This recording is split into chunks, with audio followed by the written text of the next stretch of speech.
ಉಳುವವನೇ ಯೋಗಿ, ಉಳುವೆ ಯೋಗಿಯೇ ನೋಡಲಿ. ಆ ಉಳುವಂಥ ರೈತನ ನೋಡಿದ್ರೆ ನಮ್ಮ ದೇಶದ ರಾಜಕಾರಣಿಗಳು ಮುನ್ನುಗ್ಗಿ ಬರುವಂಥ ಹೆಮ್ಮೆ ನಮ್ಮ ರೈತರಿಗಿರುತ್ತೆ. ಅದನ್ನು ಬಿಟ್ಟು ದಯಮಾಡಿ ರಾಜಕಾರಣಿಗೆ ಮೊದಲು ಹೇಳ್ತೀನಿ, ಅಫಿಷಿಯಲ್ಗೂ ಹೇಳ್ತೀನಿ, ರೈತರಿಗೆ ಹೆಲ್ಪ್ ಮಾಡಿ. ಒಂದು ತೆಂಗಿನಕಾಯಿ ಒಂದು ಕೆ ಜಿ ತೆಂಗಿನಕಾಯಿ ಬೆಲೆ 70 ರೂಪಾಯಿ ಆಗಿದೆ. ಇವತ್ತು ಎಲ್ಲೋ ಕೂತ್ಕೊಂಡು ಏನೋ ಮಾಡೋಕೆ ಹೋಗಿ ಒಂದು ಕಾಯಿ ತೊಗೊಂಡು ತಿನ್ನೋಕ್ಕಾಗಲ್ಲ.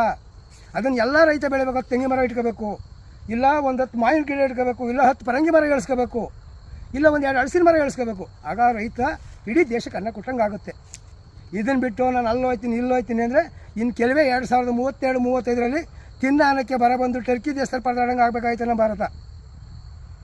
ಅದನ್ನು ಬಿಟ್ಟು ನಾನು ಏನೋ ಮಾಡ್ತೀನಿ ಅಂತ ಅಲ್ಲ. ರೈತ ಭೂಮಿಲಿ ದುಡಿಬೇಕು, ಕಷ್ಟಪಟ್ಟು ದುಡಿದ್ರೆ ಅವನಿಗೆ ಮುಷ್ಟಿ ಅನ್ನ ಸಿಗೋದಂತೂ ಖಚಿತ.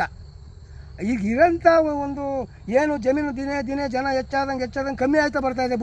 ಭೂಮಿ ಏನು ಅಗಲಾಗ್ತಾ ಇದೆಯಾ? ಎಲ್ಲ ರಾಜಕಾಲ ಮನೆ ಕಟ್ಟಿ ಮನೆಗಳು ಅಗಲ ಮಾಡ್ತಾವ್ರೆ, ಭೂಮಿ ಅಗಲಾಯ್ತಾ ಇಲ್ಲ. ಭೂಮಿ ಸಿಗ್ತಾನೇ ಇಲ್ಲ. 1 ಕುಂಟೆ ಭೂಮಿ ನಮ್ಮ ಅಪ್ಪನ ಕಾಲದಲ್ಲಿ 1,000, ಇವತ್ತು 1 ಲಕ್ಷಕ್ಕೆ ನಿಂತಿದೆ. ಆ ಭೂಮಿಲಿ ಕಮ್ಮಿ ಭೂಮಿನಲ್ಲಿ ವಿದ್ಯಾವಂತರಾಗಿ ದುಡಿದ್ರೆ ಏನೋ ಒಂದು ಸಂಪಾದನೆ ಮಾಡ್ಕೊಂಡು ಹೋಗ್ಬೋದು. ಇಷ್ಟು ಹೇಳೋಕ್ಕೆ ನಮ್ಮ ರಾಜ್ಯದ ನಮ್ಮ ದೇಶದ ಜನತೆಗೆ ಇಷ್ಟಪಡ್ತಾಯಿದ್ವಿ. ನಿಮ್ಮ ಹೆಸರೇನಂತ? ಎ.ಕೆ. ಕೃಷ್ಣಮೂರ್ತಿ. ನಿಮ್ಮದೂರು? ಆಲಗೋಡನಹಳ್ಳಿ. ಯಾವ ತಾಲೂಕು ಬರುತ್ತೆ? ಬಳಗೇಶ್ವರ ತಾಲೂಕು, ಹಾಸನ ಡಿಸ್ಟಿಕ್. ನೀವೇನು ಹೇಳ್ತಾ ಇದ್ದೀರಾ ಅಂತಂದರೆ ರೈತರು ತುಂಬ ಚೆನ್ನಾಗಿ ಕಷ್ಟಪಡಬೇಕು, ಅದೇ ಥರ ಬೇರೆ ಜನರು ರೈತರಿಗೆ ತುಂಬ ಚೆನ್ನಾಗಿ ಸಹಾಯ ಮಾಡಬೇಕು. ಇದನ್ನು ನೀವು ಎಕ್ಸ್ಪೆಕ್ಟ್ ಮಾಡ್ತಾ ಇದ್ದೀರಿ, ಕರ್ನಾಟಕ ಜನತೆಗೆ ಹೇಳ್ತಾ ಇದ್ದೀರಿ. ಹೇಳ್ತಾ ಇದ್ದೀವಿ. ವಂದನೆಗಳು. ವಂದನೆಗಳು.